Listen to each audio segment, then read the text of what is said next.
Thank you so much for coming today to listen to what we've got to speak to you about. Generation I, 21st Century Apprentice. Catchy title. Well, I hope it's a catchy title. Came to me in a flash of inspiration. A little bit about myself, a little bit about my organisation before we get into it, just to give you some context of where the thinking is that we're going to discuss today with you and this morning with you. The Braille Trust is the organisation that I represent. We are a charitable educational trust that's based in the northwest of England. So for those of you who aren't from the UK, that's north of Manchester, which is about 300 miles up from where we are now. And we are an educational charity, as I said. We have been around since 1946, doing youth development work, in essence. And that today looks like several things. It looks like us having a series of community-based offices around the country, where we work with the most hard-to-reach young people. So we're working with those that are not in education and training, those that are at risk of the criminal justice system, so some, difficult behaviours. That's not what I'm here to talk about today. However, it's interesting because some of the thinking that we've got around engagement and around empowerment of young people is driven and born from that. And that we use this thinking and this experience that we have to inform our practice as an organisation, as practitioners, in particular working with apprentices. So today's presentation is about our apprentice development work. I've got a couple of young apprentices, or one younger apprentice and one who's just graduated, so Jamie and Richard. Guys, you just want to stand up and say hello? Because I thought, I can't really talk from what it means to be a 21st century apprentice, because obviously I'm not from the 21st century, and although I might use technology, I'm a little bit older than that, and it's been a bit of a while since I was that age. So what better way to actually do it than ask a couple of the guys who we've worked with to come and talk about their experiences and what it means to be a young person today, what it means to be an apprentice today. So hopefully you'll get an insight from that. I'll talk a little bit then about some of our thinking around empowerment and some of the thinking that we have around how to engage, develop, work with younger people to help them get the most out of their apprenticeships or whatever choices they're making.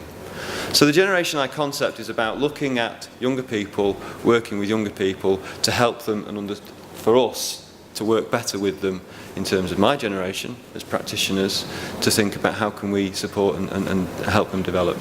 Can I just do a quick show of hands? A quick show of hands of those people who are working with Generation I, as I would call them, either directly or indirectly. Excellent. So the majority of people here today are working with that group. So I'm sure you've got different experiences of different people. I'm not trying to create some sort of stereotype in this. I'm not trying to create a box that we put all young people in and say this is how they are. What I'm trying to do is just for us to understand a little bit about how young people work, think, and how we can support their learning better, how we can support their development better. So, Generation I. I don't know those people from the UK. Again, a quick show of hands. Who's UK? Who's international? Who's not in the UK? So, hands up for UK-based people. Right. Okay. So everybody else is from a different country, which is great. So those people that aren't UK, I don't know if you've saw this in August. I think it got around the world pretty quickly. This happened 10 minutes down the road from where I live, funny enough, which was quite an interesting experience in today's society. And what worried me and what concerned me more than anything else was that this is how people see young people. This is how the media portrays young people. It portrays them as all the difficult to reach. Yeah, okay, some young people were doing that. And there are some young people who do that. And we know that, and we work with them in a different way. But that's not all young people. And what I want to try and do today is not dispel the myths, because I'm sure that you all here, working with Generation I, understand that. But I wanted to just paint a backdrop. And a backdrop in terms of what a quality apprenticeship for me looks like. How do we, it's more than this, it's about how do we help young people create an identity for themselves. How do they find their place in society? How do they take economic responsibility for themselves? So it's just more than technical skills, it's more than technical training. That's what this is about for me. That's what good learning and development for apprenticeships should be about. So we get away and we can dispel some of these images, and we can start to think about what really is Generation I, and so maybe some of the issues that we have to face. So for me, Generation I is those people, those young people who now live life that didn't know life before Google or Sky or iPhones and iPads, that didn't know life as quick, accessible, fast, that didn't have the sets of expectations that immediately mean that everything's there and it's immediate and it's quick and I want it now. That's what we're working with. That's the backdrop. So we have to find a way of working with these young people. We have to find a way of reaching to them and getting to them. So, you know, for me it is the iPhone, the BlackBerry has become the 21st century equivalent of the Swiss Army knife. I used to have a Swiss Army knife. I now have an iPhone, but I'm definitely not Generation I. But maybe that's the other thing. And as this concept develops in my mind, it might be that actually we all become Generation I eventually, that we all don't cope without iPhones and BlackBerries and the electronic age, and we can't live without it. So I'd just like to, I'm going to ask you to have a little bit of a discussion, and maybe it might mean actually, you know, just forming clumps of people around you, because part of the brief that I had for this was to make it interactive, which I'm sorry about that, because I know sometimes when you're sitting in these environments, oh no, I've got to talk, I came here just to listen and absorb, but I am going to ask you to interact with each other. I am going to ask a question of you. I just wanted to get some views from the floor around Generation I and what your experiences are, perceptions of them are as a group. And I do apologise to Jamie and to Richard, and we will be talking about your generation, your population, but this isn't us trying to create something that, you know, we're going to label you with. This is about saying, let's try and understand it. So can I ask you just to form some clumps of people, however it's comfortable to do that, and just have a quick conversation about, you know, what characterises Generation I from your experience? What are they like? You know, and it might be that we've got an international contingent. There might be different perceptions on it, or they might all be the same. And just a quick 5 minutes or so to do it.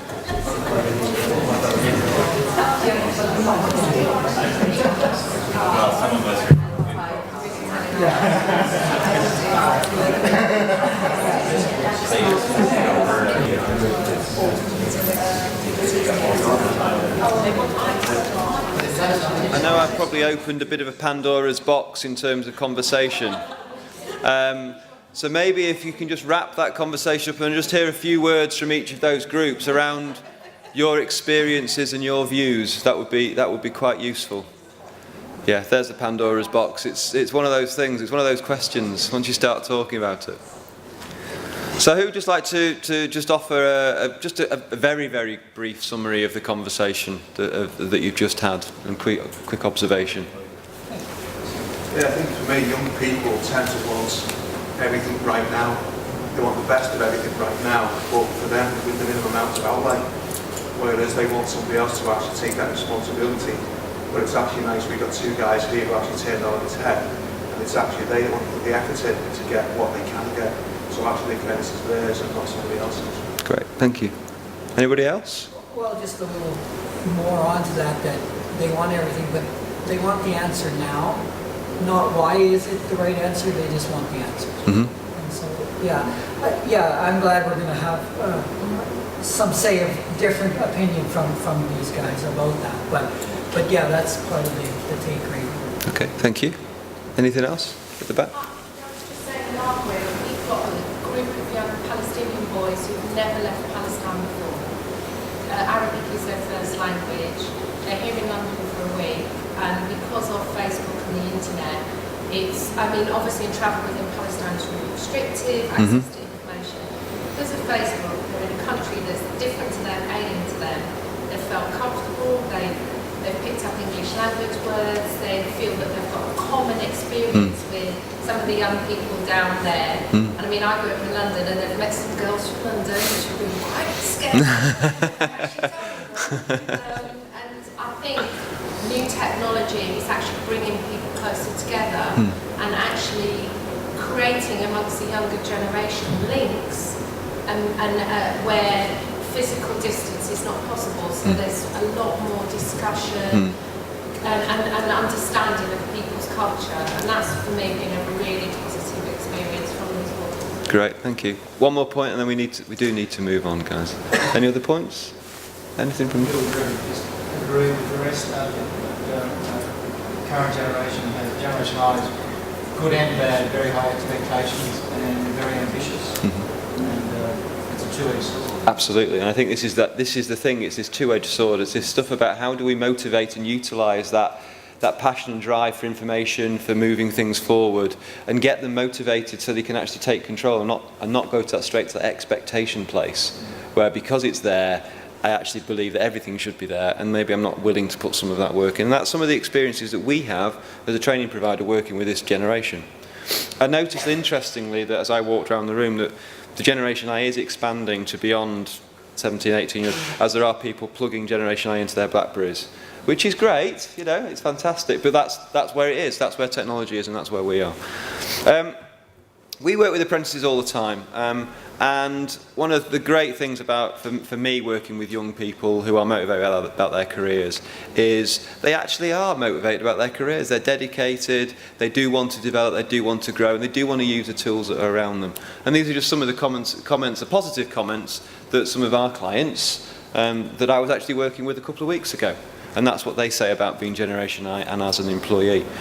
I'm going to shut up talking for a few minutes now, and I'm going to hand over firstly to Richard. Richard will introduce himself, but he is a recent graduate of an apprenticeship scheme, and I think is in a good place to be able to talk about what it's meant to him. So, Richard, thank you.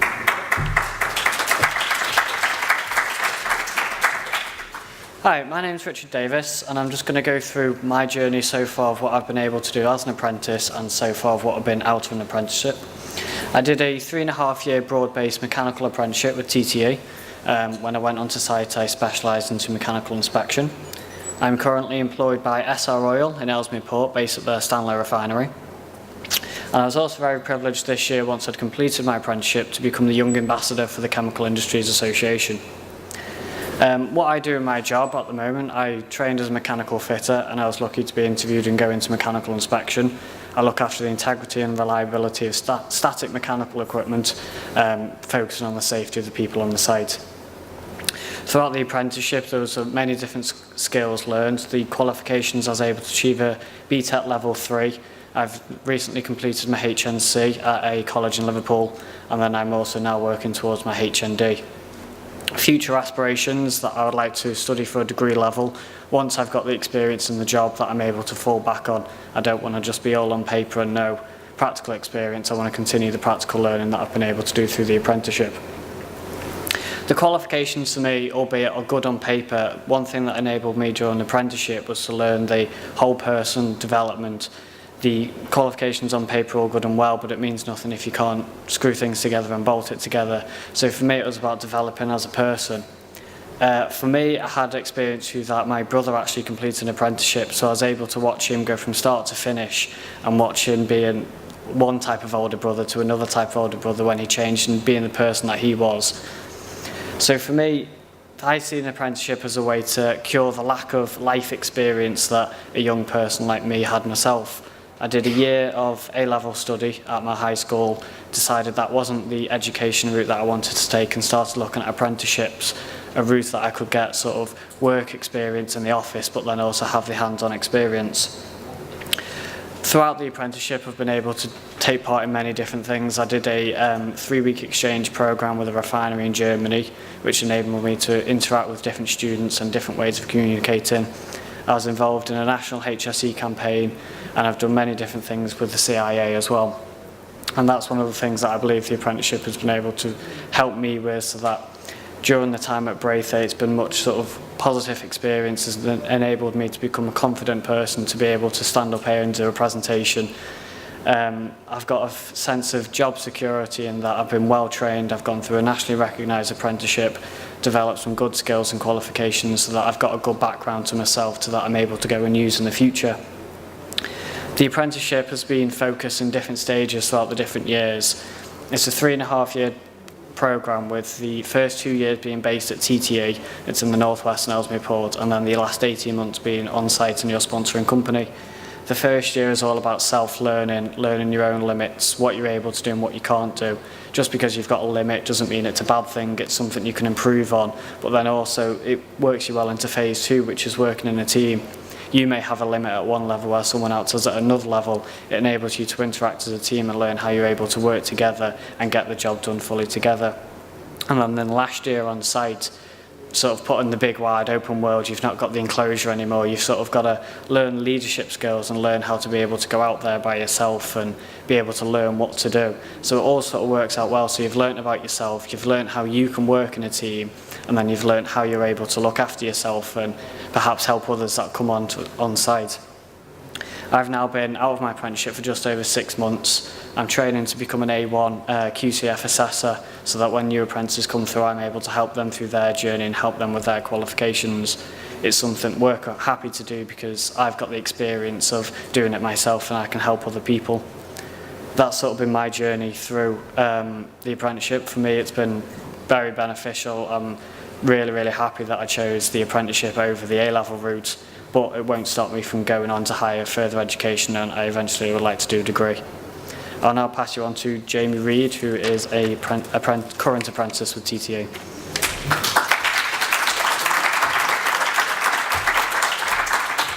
Good afternoon, everyone. I'm Jamie Reid, and I'm the Phase 3 now apprentice for Kimberley-Clark doing mechanical fitting. Sort these out, too much bits of paper here.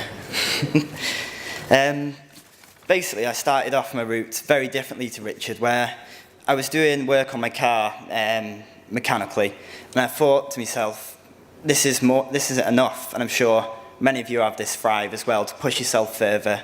And I started looking into apprenticeships. I read up about them, and I knew Gary Lewis from Shell, who filled me in some information about it, and I judged it all up, and I thought, this is what I want here. It's given me the opportunity to go further, push myself, and have the experience of having a current engineer there with me. I shouldn't have brought all these notes with me now. Better off just. Like I say, and the benefits of doing this apprenticeship to myself was similar to what Richard said, not just this technical ability. Anyone can be taught something off a bit of paper, but it's the development of when you're having someone there to say, you're doing this right, you're doing this wrong, and developing you as the person to come together. When I started, I was worried that I was a young age, only 50 when I applied, this was going to hold me back, and maybe someone with a bit more experience, better grades, would take my place. But Techwin, who's with me today, saw the potential in me, and he basically brought me to where I am today, where I'm a lot more confident than I once was. For comparing this apprenticeship scheme to universities, college, when you're balancing them up, the fees produced from a university college are very expensive, and you're paying 9, 10 grand for your learning, but you're on your own. It's you doing this, your own accomplishments. Whereas with this apprenticeship, when you're on site, it's about the whole team, you're coming together. They treat you equally, even though you are an apprentice. They let you come to your meetings with you, they take your voice as a relevant opinion, and again, with the confidence, they respect you rather than just, you're doing this, get your grades. It's more so, come join the team, be part of us. Sorry, I'm just lost where I was here. In the future, what I would hope to develop myself is to go to somewhere where Richard has, where I'm moving on, and hopefully gain a place on site with Kimberley-Clark, take a degree further, carry on developing as I've still got that thrive in me, which wants to learn, do more, and progress. Thanks.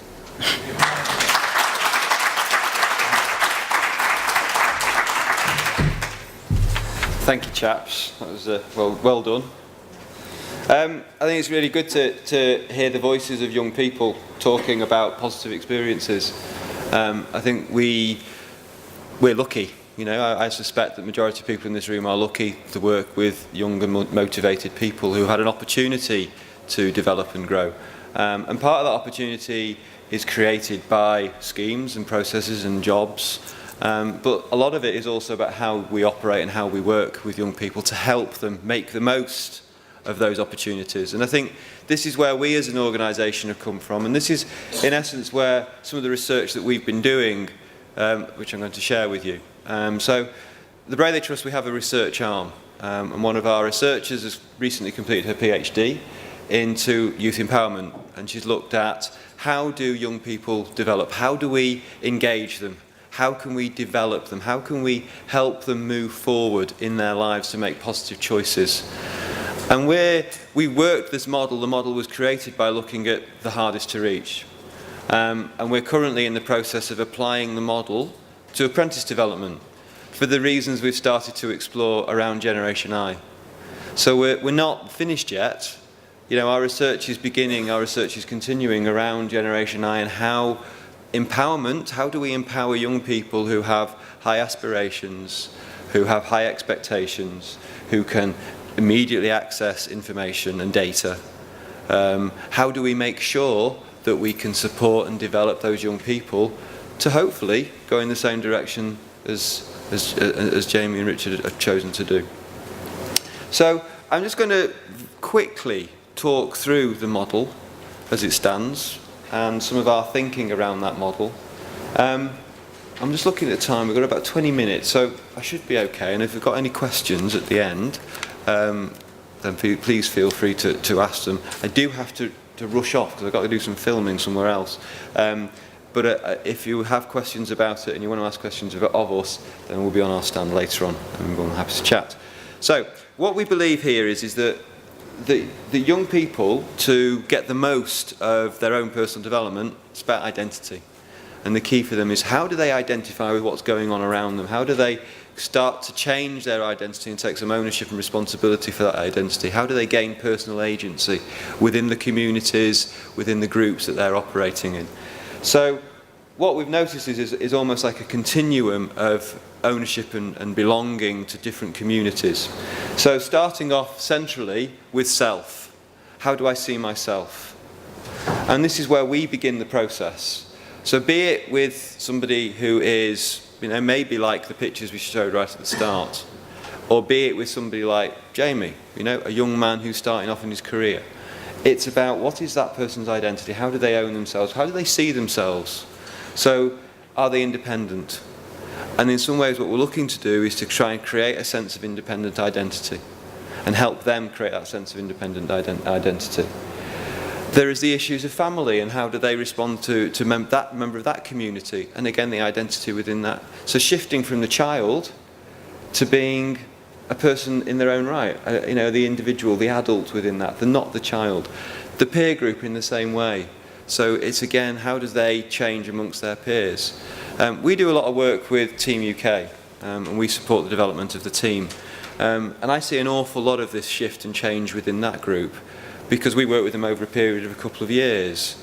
And we see them shift from children in some ways to adults very quickly, because they have the responsibility, because we give them the autonomy, because they give it they're challenged, not say forced, but they're challenged into making positive change. Interested in their community and how they see their community and how do they see themselves as part of that community, and work playing a big part in that, and having some meaningful existence within that community and not just being seen as a young person who's operating with no boundaries, no sense of responsibility. And again, it's this sense of as people grow and develop, as they become more experienced, that issue of work becomes a big part in that. And how do we get a young person, how do we support a young person to start to engage with that work process? To ultimately begin to become a contributor to their own communities. To look at the institutional community that they're part of and how do they contribute to that as economic, social members of that community, ultimately becoming mobile professionals in their own right. So this is it's a continuum, it's a process of development, but what we believe is that unless we start with the self, unless we start with the issues of self-awareness, self-understanding, of self-autonomy, the issues of taking personal responsibility and ownership for their own choices and their own direction, it doesn't matter what we do in terms of the other stuff, it's missing. It's a bit like Hertzberg in some ways. It's a bit looking at Maslow, it's a bit like saying, you know, lower order needs to higher order needs. So we're talking about agency, and we're talking about creating personal agency. I apologise for the language in this first line. We have a responsibility to teach young people responsibility. Not the double responsibility bit, but the word teach, because I come from, you know, I'm a humanist. I believe in, I don't really believe in teaching. I believe in development. I believe in giving people opportunities to make choices. But I couldn't think of another word that worked, and teach seemed actually quite a good one. Because if you're thinking about it, what we're doing is we are teaching people to be young adults. We are supporting them making that transition. So, you know, I think teach is okay, and I think maybe we just have to think about how the context of the word teach.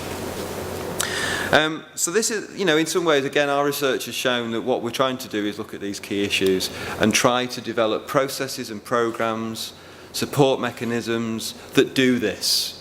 So whatever it is, be it a work placement, be it a training program, be it a mentorship relationship, be it a coaching relationship, it's having some underpinning principles to those relationships.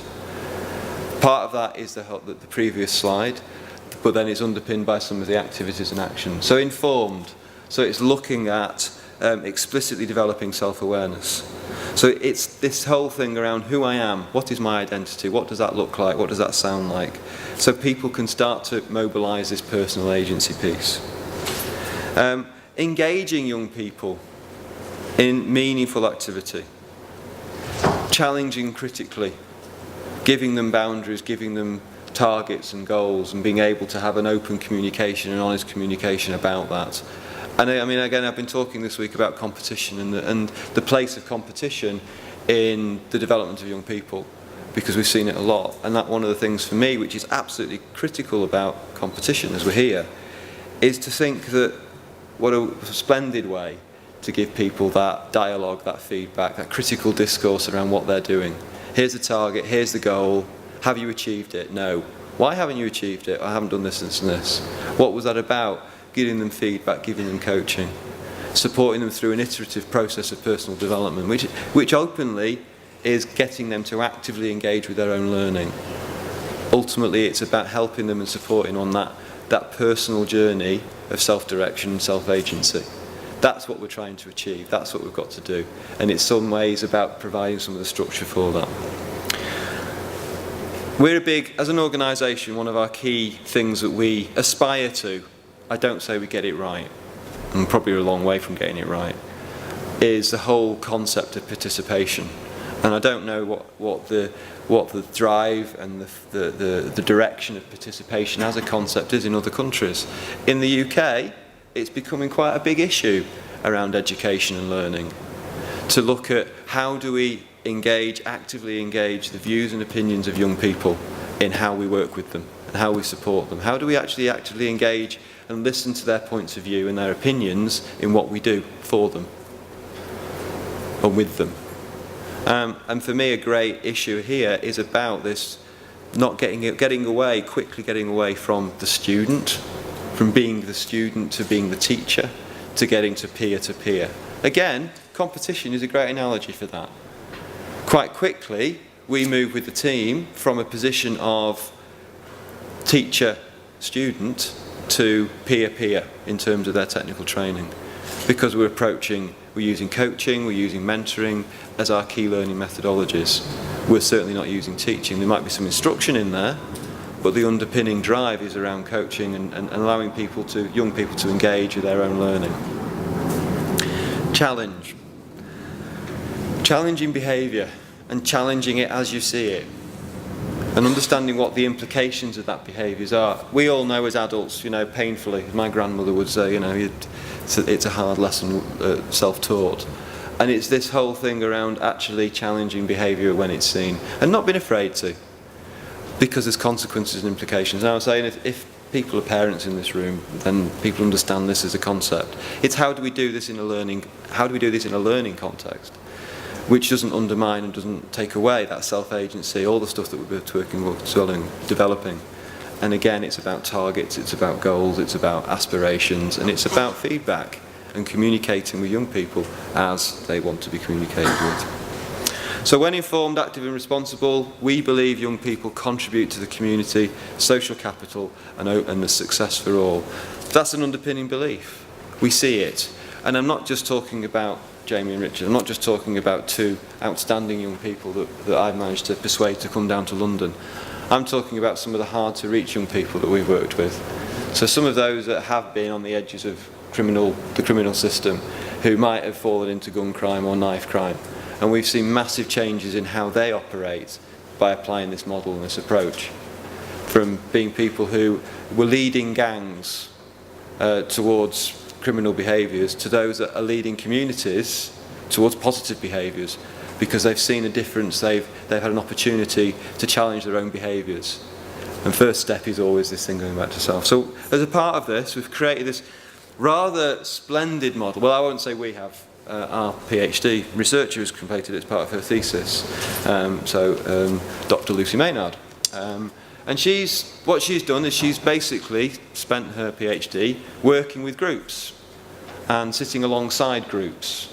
And again, we're talking some of the hardest to reach. And we start off with this whole thing called the reactive self. Now, please excuse me if I'm reading notes, because there's quite a lot to this, and it's not quite all in my head yet. But we talk about the reactive self. And it's this whole thing that behaviour is a reactive state. And it's a cycle. It's almost like pack behaviour. I heard a psychologist talking after the riots about why people did what they did in the riots. And he said, well, instinctively human beings are pack animals.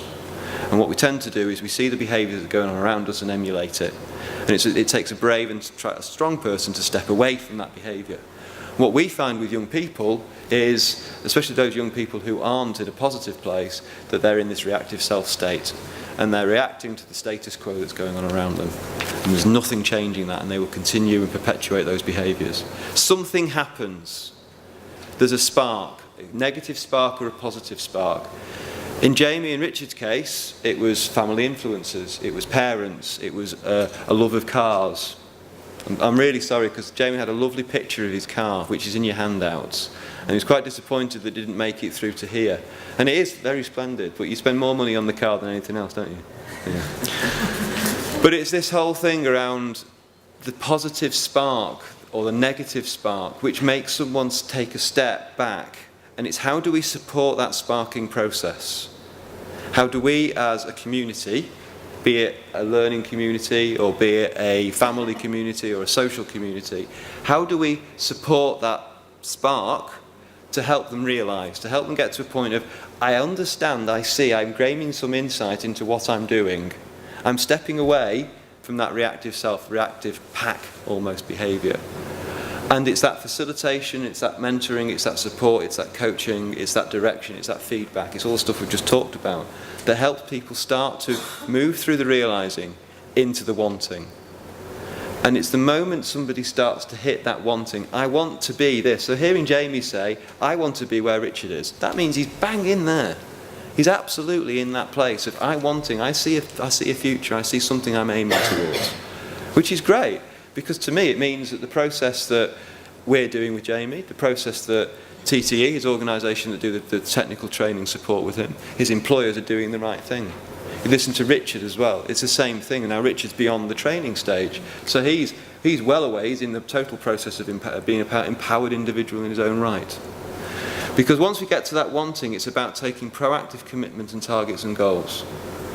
Which, I'm sure you've all been on leadership training and all that sort of stuff, and we all talk with all gurus, talk about, have a vision, have a goal, write that vision down, understand what it is. But that's all that is, it's proactive commitment. Now with a young person, you might not do it in the same way as you would in a management training course, but it's about helping that young person understand what that is. And it might be through influence, it might be through conversation, it might be just through seeing somebody else, informal learning that's going on around them. So it's this process of awareness which is absolutely key to an individual moving forward, we believe. in terms of engaging Generation I, what we're talking about is, well, what does that look like? And now, I don't know yet. I haven't got an answer. So I might have got you here on false pretenses because you're probably all looking for an answer around it. And I haven't really got one yet, because I think that where we are is we're at the start of understanding this Generation I. We're at the start of understanding that these young people actually are looking for something, maybe something different in how we engage them and how we move them forward. We understand a little bit about where they come, so going back to participation, we need to try and do that. Where we are is that we are here, we're looking for those positive sparks, or even negative sparks, because that can equally move to progression. You know, if somebody gets into trouble and all of a sudden they realise that actually, if I carry down that route, I'm going to end up in prison, I'm going to end up out of work, I'm going to end up without a home. And that can be equally as empowering for somebody, a young person, as a positive spark in terms of, I have a role model, I have a goal, but it's helping them make sense of it. And then once we get into the upper box, it's how do they do that? How do they transfer that learning to make it a sustainable part of that process, which is then potentially cyclical, but it could also then, you know, we can recycle those experiences and go back to being a reactive person. We all do it from time to time. The riots are a good example of that. You know, there was perfectly rational adults caught up in that behaviour. You know, we all, I mean, I don't know if it got abroad, but some of the stories that we were hearing about some of the types of people who were up in front of the court for taking a television, trainee social workers, teachers, thinking, why, what the heck's going on? But that's because ultimately we can all pop back into that reactive self. We can all become that, you know, informed by what's going on around us. But the difference is that as an adult, you have the capacity and the capability to move through that yourself. As a younger person, you might need some support, some help in doing that, especially if you're a younger person maybe on the edges of doing that and hasn't got that support, unlike maybe Richard and Jamie. So to close, I'm going to close with this final slide, and then I'm going to invite a conversation amongst yourselves again, just a bit of a so what conversation, just to get some sense on it. As I said, this for us is a work in progress. We're just starting it. My colleagues in our research team keep saying to me, Jez, this is a really good PhD, and it's like 7 years of my life to write in a paper. I'm not sure about that one, but I do think there's where we are is starting to think a little bit about, okay, apprentices, young people who are in their late teens to early 20s have a different outlook to life. We as employers, as trainers, as educators have to start to think about what that is. We have to create systems and processes that encourage those positive sparks, that encourage that support, encourage that mentoring, to help them make the most of it. Because ultimately, we have some responsibility to helping them do that. So, we have found the employers recognise the benefits of the whole person and looking at, when working with Generation I, and as Generation I apprentices in particular, to look at technical development, personal development, and supporting them get on to realise their potential. Because for me, it's this triangle of things which, if one bit's missing, then the reality of it is we're not going to get that much, because they expect it. They're looking for the technical training. You've heard these guys talk about it with passion around what they're doing. They know what it is, they know where they're going. Without the workplace support that people like TechWin offer in terms of helping them make sense of that technical training they're getting in a workplace context, it's very difficult to make that transfer. And then in terms of personal development and growth, how do we support them in doing that? Be it a training course or be it a mentor, whatever it looks like. But it's this combination of three factors in our minds that help young people get on and move on and keep moving up that positive place at the top of that model, where it's positive empowerment and it's sustainable for them as individuals. So help them make the most of it. So what time is it? It's 12 o'clock. So I was going to invite a discussion, but my time has run out. Thank you very much for listening to us. And if you are interested in, it's not on there. If you are interested in talking more, then please feel free to come along and have a conversation with us. I'll stand on 305. Thank you for listening.